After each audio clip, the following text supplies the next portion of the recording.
Apa hendak dikata ya teman-teman? Belakangan ini kita banyak sekali merasakan kehilangan akibat pandemi. Tak hanya kita yang merasa kehilangan kerabat, teman, tetangga, tapi di antara kita juga banyak anak-anak yang kehilangan orang tuanya, saudaranya, temannya, dan mau gak mau harus merasakan suasana duka cita. Mana situasi atau suasana itu mungkin tidak pernah terpikirkan oleh mereka sebelumnya.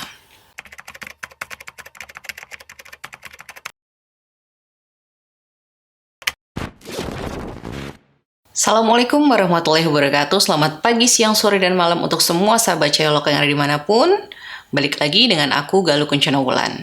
Aku juga mau ngucapin terima kasih kepada para nakes dan juga para relawan yang sampai dengan hari ini sudah penuh semangat dan dedikasi yang tinggi mengurus permasalahan COVID ini ya, sudah hampir 1,5 tahun. Dan di antara mereka tuh ada para dokter, para perawat, para pemulasara jenazah, para pengantar jenazah, bahkan para pengubur jenazah, juga mereka yang membersihkan tempat-tempat yang rentan untuk menjadi penular siklus penularan COVID. Mereka bekerja dengan penuh dedikasi yang tinggi, tanpa lelah dan atas dasar nama kemanusiaan. Salut dan respect kepada mereka semua. Cuman bisa ikut mendoakan dari sini semoga semuanya tetap bertahan, tetap semangat, dan kemudian diberikan keberkahan oleh Allah serta kemudahan di segala urusan. Duka cita dan anak-anak adalah dua hal yang gak mudah sebenarnya untuk dihadapin ya teman-teman. Tapi ketika kita berada di lingkaran terdekat mereka, berusahalah sebisa mungkin untuk menjadi teman bagi mereka agar mereka memiliki waktu untuk memahami situasi itu dengan sebagaimana mestinya. Seperti yang kita sudah ketahui bersama nih teman-teman, duka cita itu adalah perasaan yang menyakitkan ketika kita kehilangan seseorang yang sangat kita cintai atau kita sayangi dan kita merasa terhubung dengannya, di mana orang tersebut meninggalkan dunia ini dengan berbagai alasan. Hal ini tuh bisa terjadi karena adanya rasa cinta dan kasih sayang di antara kita dengan mereka ya, di mana rasa cinta dan kasih sayang ini adalah salah satu yang membuat kita bisa bertahan menghadapi kehidupan ini dan juga memiliki harapan akan masa depan. Sehingga ketika kita kehilangan mereka, sudah pasti nih keadaan berduka akan melimuti hari-hari awal kita saat menghadapi peristiwa ini ya. Nah, di vlog aku beberapa waktu yang lalu sempat dibahas tentang 7 tahapan kesedihan yang dihadapi oleh seseorang, dimana masing-masing tahapan itu akan berbeda siklusnya oleh masing-masing individu ya, tergantung dari sejauh mana mereka memaknai kesedihan atau duka cita itu. Apakah anak-anak juga berduka saat mereka mengalami peristiwa yang sama dengan kita?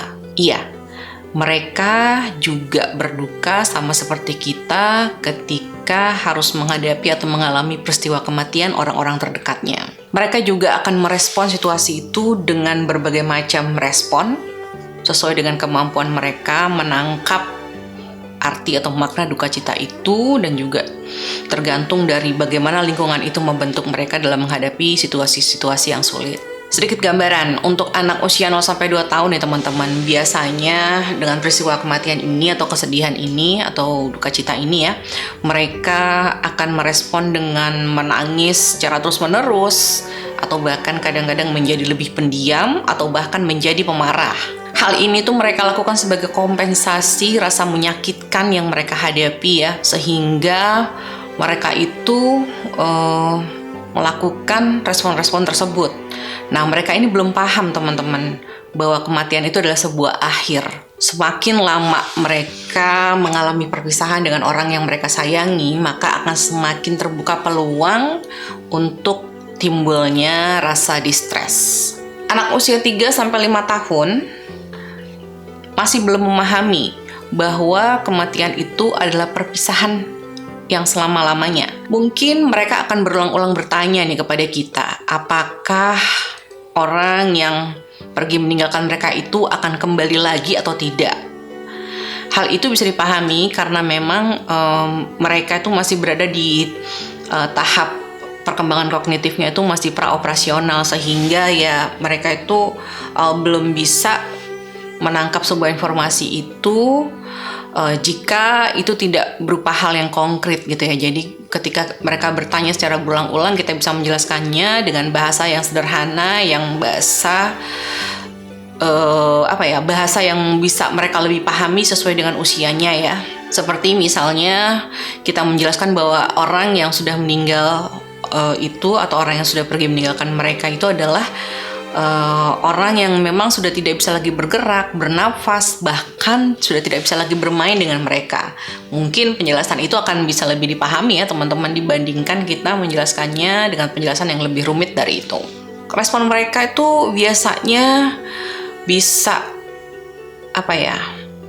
timbul rasa emosional yang labil gitu ya, atau bisa juga malah nggak peduli gitu ya. Hal ini ya karena memang mereka belum memahami situasi yang terjadi di saat itu tuh seperti apa. Usia 6-11 tahun biasanya sudah mulai memahami bahwa kematian itu adalah abadi. Mereka sudah sadar bahwa orang yang pergi meninggalkan mereka itu tak akan mungkin lagi bisa kembali gitu. Dan mereka juga paham nih teman-teman bahwa kematian itu bisa terjadi pada siapapun. Sehingga tuh muncul ya rasa khawatir bahwa itu juga akan terjadi dengan orang-orang lain yang ada di sekitar mereka. Di usia 6-11 tahun ini mereka sudah lebih kompleks bertanya tentang peristiwa kematian ya.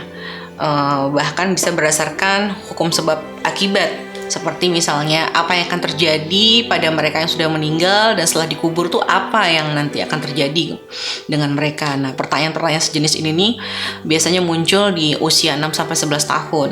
Nah, di usia ini tuh mereka juga bisa merespon situasi itu secara emosional gitu ya. Marah kepada lingkungan, kepada situasi, kepada orang lain, atau bahkan mungkin mereka marah kepada dirinya sendiri. Karena merasa kehilangan ini terlalu di luar dari kekuasaan mereka gitu untuk menghadapi hal ini. Mereka nggak bisa ngembaliin lagi orang yang mereka sayangi atau mereka cintai gitu ya. Jadi luka kehilangan ini bisa mempengaruhi mereka untuk berubah perilakunya di masa-masa mereka mengalami kesedihan itu. Nah, untuk usia 12 sampai remaja nih teman-teman, biasanya kan mereka ini sudah mengerti ya bahwa kematian itu tidak dapat dielakkan atau tidak dapat berubah. Dan ini bisa terjadi kepada siapapun, termasuk pada diri mereka sendiri. Mereka akan lebih tertarik ingin mendengarkan penjelasan secara kronologis bagaimana peristiwa kematian itu terjadi ya. Karena bagi mereka ini adalah sebuah ruang yang berbeda dengan apa yang mereka jalani dalam kehidupan mereka sehari-hari. Jadi mereka tertarik sekali untuk mendapatkan penjelasan secara detail mengenai peristiwa kematian. Responnya juga sama, bisa timbul rasa tidak peduli, bisa timbul rasa amarah, bisa timbul bahkan rasa menurun semangat gitu ya dalam menjalani kehidupan sehari-hari nih teman-teman. Tapi untuk mereka yang memiliki saudara yang usianya lebih muda di bawah mereka ya, biasanya anak-anak 12 tahun sampai remaja ini mencoba untuk bertanggung jawab, mengambil alih peran orang dewasa ketika orang tuanya baru saja meninggal atau mengalami peristiwa kedukaan ini. Langkah pertama yang bisa kita ambil adalah dengan mengatakan kebenaran tentang berita kematian itu dan tidak menunda untuk menyampaikannya. Karena anak-anak yang paling kecil sekalipun nih teman-teman sangat mudah mengetahui adanya perubahan situasi yang terkait dengan peristiwa kematian orang-orang terdekatnya. Semua anak-anak, bahkan mereka yang memiliki keterbatasan fisik dan mental sekalipun, membutuhkan penjelasan yang jelas, jujur, dan konsisten. Tentunya sesuai dengan kemampuan dan usia mereka dalam memahami penjelasan itu ya. Sehingga mereka bisa belajar menerima kenyataan akan rasa kehilangan itu. Dan mereka juga ketika kita menyampaikan kejujuran ini kepada mereka, membantu mereka untuk lebih percaya terhadap lingkungan sekitarnya ya. Terus kemudian juga membantu mereka untuk lebih baik dalam menghadapi rasa kehilangan itu. Nah, teman-teman, menyampaikan berita duka kepada anak-anak ini kita memang perlu mempertimbangkan beberapa hal, seperti diantaranya jika kita ingin menyampaikan berita ini, sebisa mungkin kita mengajak mereka bicara di tempat yang hening dan sepi ya. Dan jika memang ternyata anak-anak yang ingin kita ajak bicara ini memiliki rentang usia yang cukup jauh, memang sebaiknya kita memberitahu mereka secara terpisah dengan menggunakan bahasa-bahasa yang mampu mereka pahami sesuai dengan usianya pastinya. Saat menyampaikannya juga kita bisa memberikan jeda agar mereka bisa memahami situasi yang sedang terjadi pada saat itu, dan kita juga bisa bertanya kepada mereka tentang apa yang mereka pikirkan dari peristiwa yang saat itu sedang mereka hadapi.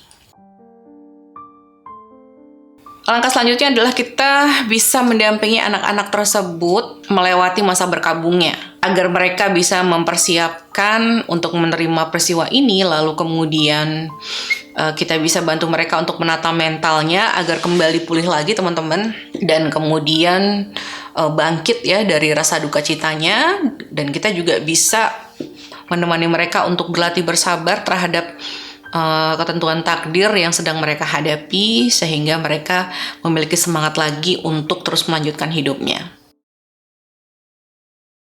Hal-hal yang bisa kita lakukan untuk membuat mereka menjadi lebih nyaman, kemudian juga terjaga kesehatan mentalnya, diantaranya nih teman-teman, kita bisa menjadi wali asuh mereka yang memberikan perhatian dan kasih sayang secara tulus. Nah, bagi para balita mungkin kita bisa untuk menumbuhkan rasa aman pada diri balita, kita bisa menggendongnya, memberikan sentuhan kasih sayang, terus kemudian kita juga bisa mengajak mereka bermain, terus bercerita, bernyanyi, serta melakukan kegiatan-kegiatan interaktif lainnya, agar mereka teralihkan dari rasa sepi yang mungkin sebenarnya mereka juga belum terlalu paham akan hal itu.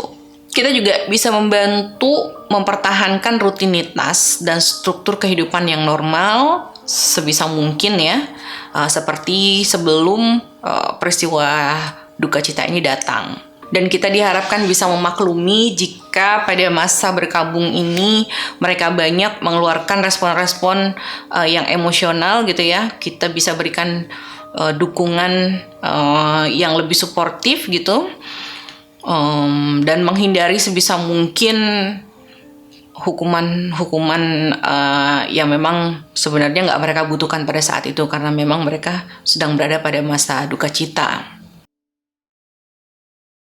Nah, selain itu teman-teman, kita juga bisa memberikan informasi kepada teman-teman mereka ya, bisa melalui orang tuanya atau para guru gitu, untuk memberikan dukungan kepada anak-anak ini, sehingga ketika mereka nanti sudah aktif lagi berinteraksi dengan teman-temannya, mereka tidak merasa terkucilkan, mereka tidak merasa di underestimate karena peristiwa-peristiwa kesedihan yang baru saja mereka alami. Anak-anak juga bisa kita beri kesempatan untuk melakukan tugas-tugas domestik sesuai dengan kemampuannya, agar bisa teralihkan dari rasa sedih yang berlarut-larut. Tak ada anak-anak yang menginginkan dan merencanakan untuk berada pada situasi duka cita pastinya. Namun jika hal itu harus mereka hadapi, maka sebagai seseorang yang terhubung dekat dengan mereka, memang sebaiknya kita memberikan dukungan semaksimal yang kita bisa lakukan agar beban kedukaan mereka bisa lebih berkurang ya teman-teman ya. Nah, bagi teman-teman yang memang punya pengalaman mendampingi anak-anak yang sedang berada pada masa duka cita, boleh share pengalamannya di komen ya. Dan bagi yang belum subscribe, silakan subscribe dan nyalakan lonceng notifikasi agar kita bisa sama-sama belajar tentang banyak hal positif yang ada di sekitar kita. Tetap semangat, tetap optimis, jangan lupa prokes 6M-nya. Kita ketemu lagi di vlog selanjutnya. Assalamualaikum warahmatullahi wabarakatuh.